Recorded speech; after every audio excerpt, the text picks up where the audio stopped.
Now the first advanced question that we have from electricity is this one in front of you. If I could read the final statement first, which expression gives the resistivity of the copper? So we need to find the resistivity of the copper. We need to find rho of copper.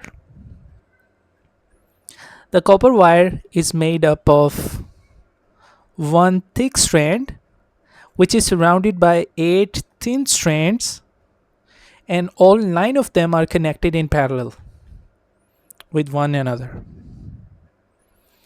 So how many kind of strands do we have? 2 kinds of strands. I'll be finding the resistance of the thin strand and the resistance of the thick strand, and then I can solve them using the formula of parallel combination. So resistance equals to rho L over A, and for the thin strands it would be rho L over area of the thin strand would be one of them. For one of them it is A, but we have 8 of these, so the total area would be 8A.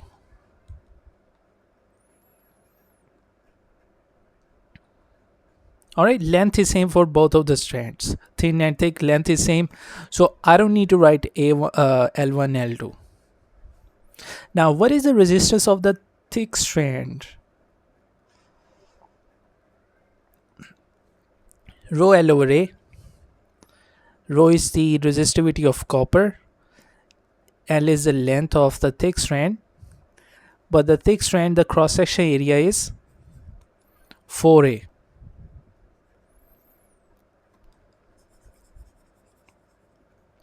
Now, what is the total resistance of this parallel combination?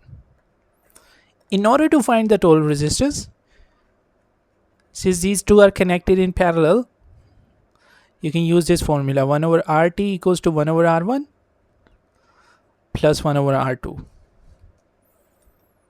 The first one you can call R1, the second one you can call R2, or the other way around, won't make any difference. Now, what is 1 over R1? Let's say this is R1, then 1 over R1 would be the reciprocal of it.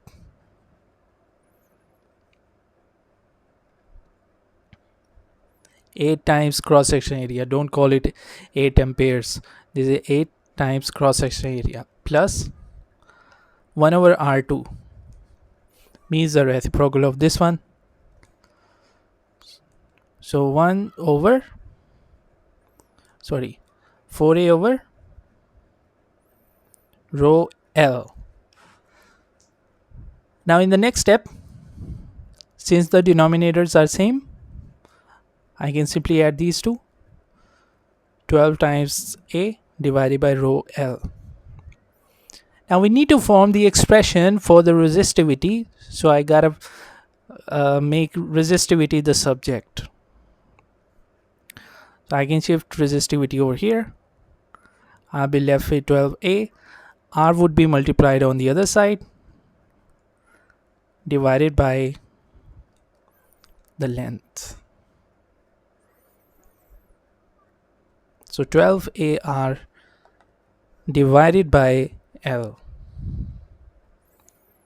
So this is the answer for the first one. So in this one, as you can see, we have a fixed resistor along with a variable resistor, and the power dissipated in the fixed resistor X is 7.2 when a current of 3 ampere passes through it. Then you change the resistance of the variable resistor so that the power dissipated in the resistor X in this one increases by 50% of whatever the original power is, which is 7.2. What is the new current in the circuit?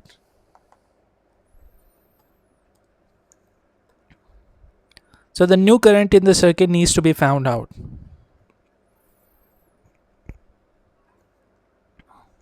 Now, in order to find the current, if the power is given, I can use this formula. I know that the new power is increased by 50%, so I'll find 50% of 7.2 and add it in 7.2.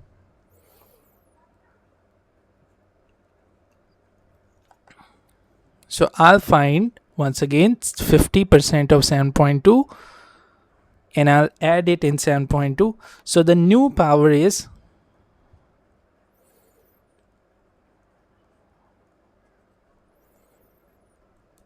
not the resistance, power. When the power is increased by 50%, the new power is 10.8. Okay, this is the new power, 10.8 watts. So 10.8 watts equals to I square, because we need to find the new current, we cannot use 3 amperes, times the resistance of the resistor X. Now the only problem is we don't have the resistance of the fixed resistor as well. But the thing is, we can indirectly find the resistance of the fixed resistor using this information. How do we do? I use the same formula once again. P equals to I square R. Initially the power was 7.2 watts. Initially the current was 3 amperes. So the resistance, if you could do it on the calculator, would be 0.8 ohms.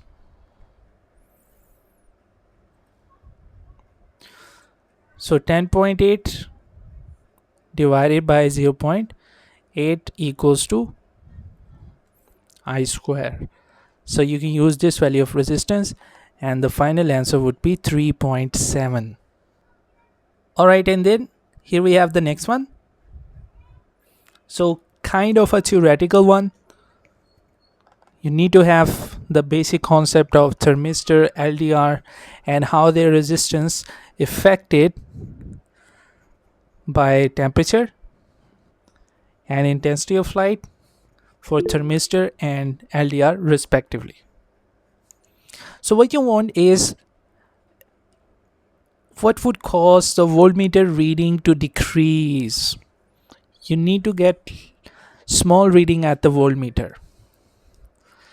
The reading at the voltmeter would be small if the potential difference between this point and this point is small. If let's say the potential difference between the point A and B is small, then the reading would be small. So for example, if this one is at plus 10 volts and the second one is at 2 volts, what is the potential difference? 8. But if this one is, let's say, 8 volts, the other one is 2 volts, what is the potential difference? 6.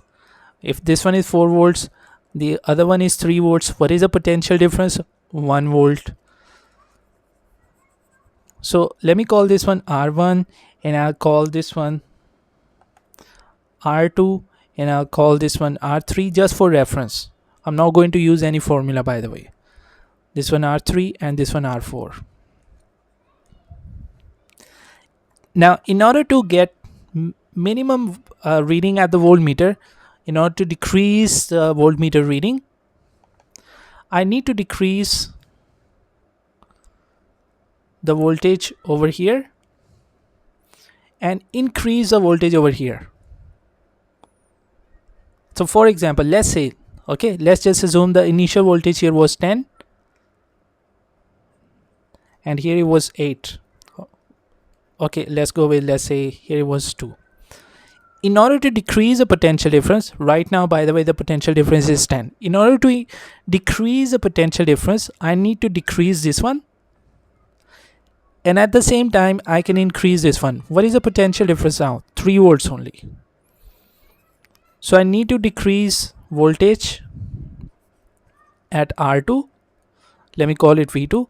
And I need to increase the voltage at R4. Let me call it V4. So V2 needs to be decreased.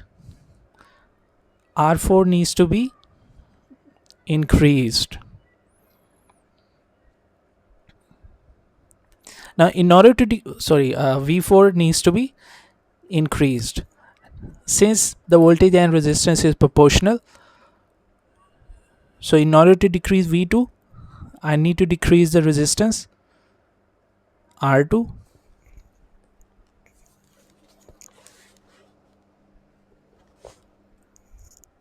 and then in order to decrease V4, increase V4, I need to increase R4.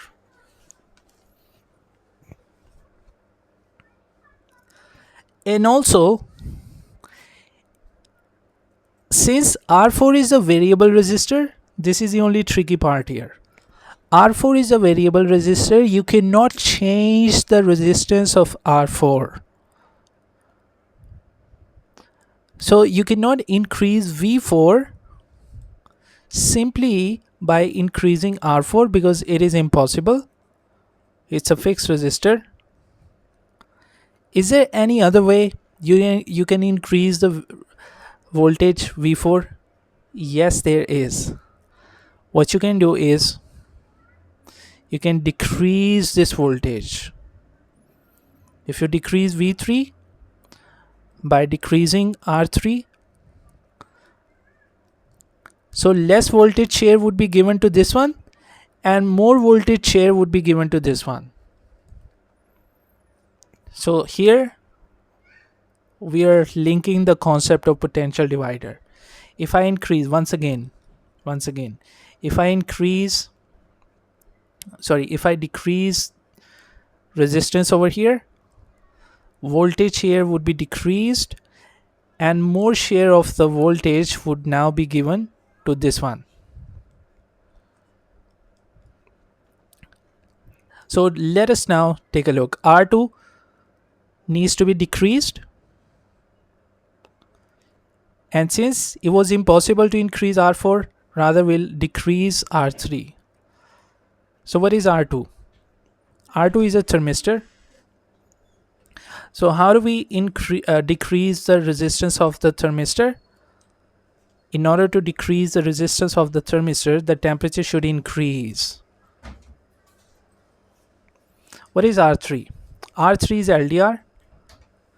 In order to decrease the resistance of LDR, I need to increase the light intensity.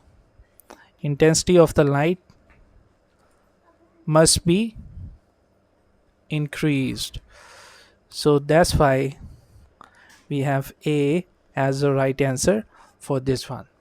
Now the question is for 1 mark, and let me be honest, you'll be able to solve this one only if you have the concept of the potential, the division of the voltage, and the concept of the potential difference, and the concept of the effect of temperature and the intensity of light on the resistance of thermistor and LDR respectively.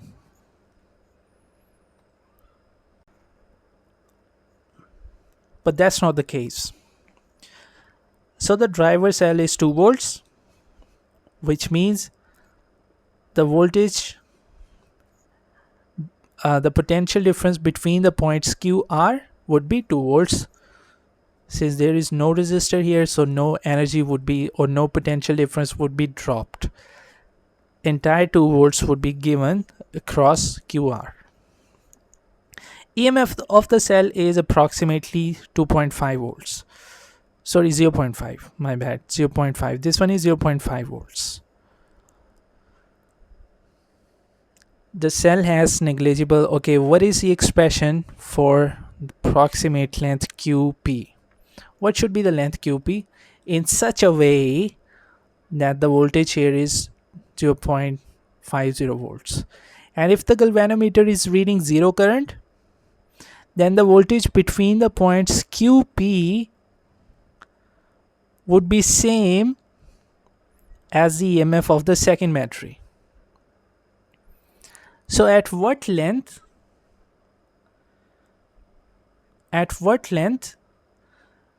the voltage given to QP is 0.5 volts. we'll use cross multiplication. So EMF or voltage on one side and length on the other side. So for the voltage of 2 volts, how much length was being used? QR. Now if we need the voltage of 0.5, how much length is being used in terms of QR? We don't know. X. So 2.0 times X equals to 0.50 times QR. Then X equals to 0.50 times QR divided by 2.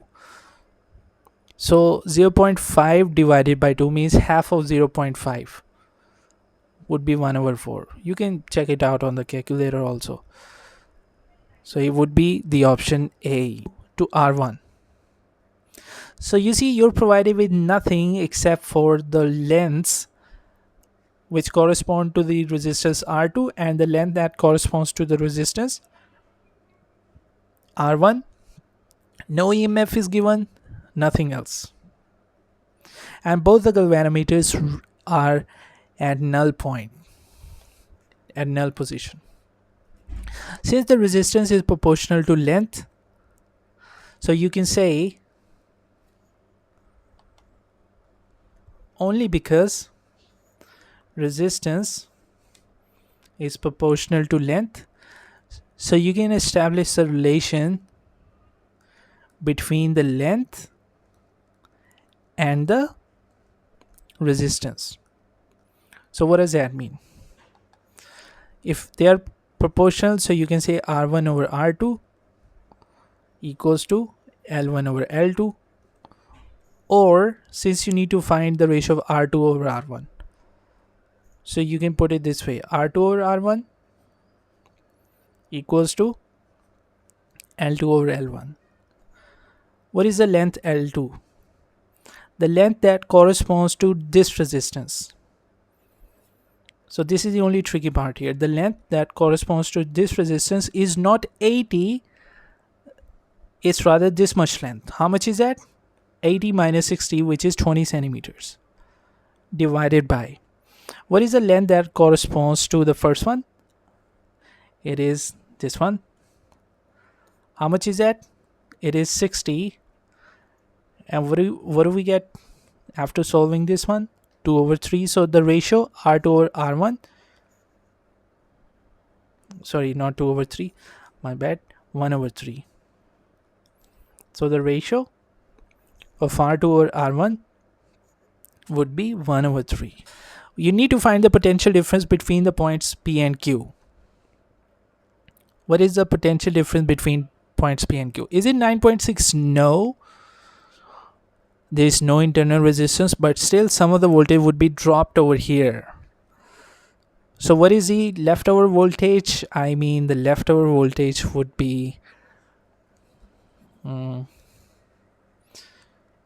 terminal voltage would be whatever the EMF is minus the drop over here, minus the voltage drop over there.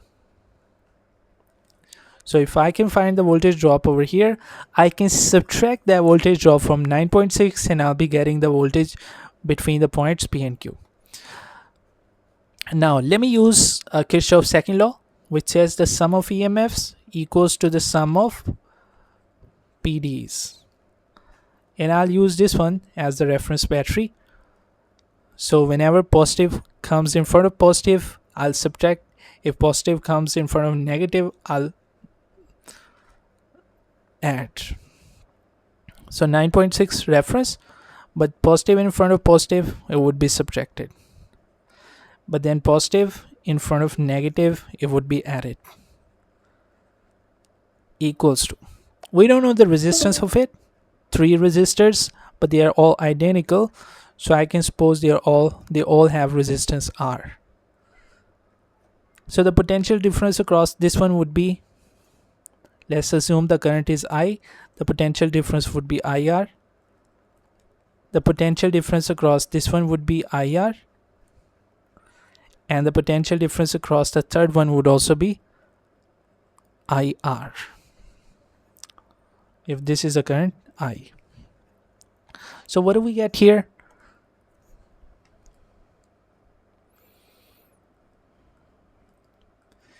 If I could take a look here and solve this one.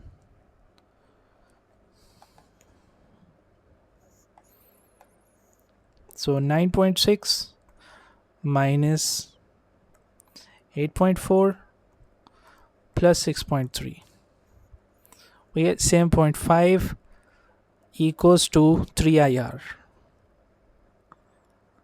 And current equals to 7.5 divided by 3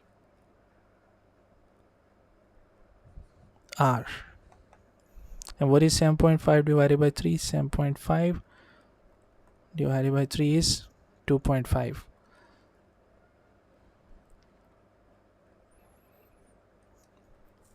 Okay, so this is the value of current. Now, what is the voltage drop over here? I can use the formula V equals to IR. What was the current?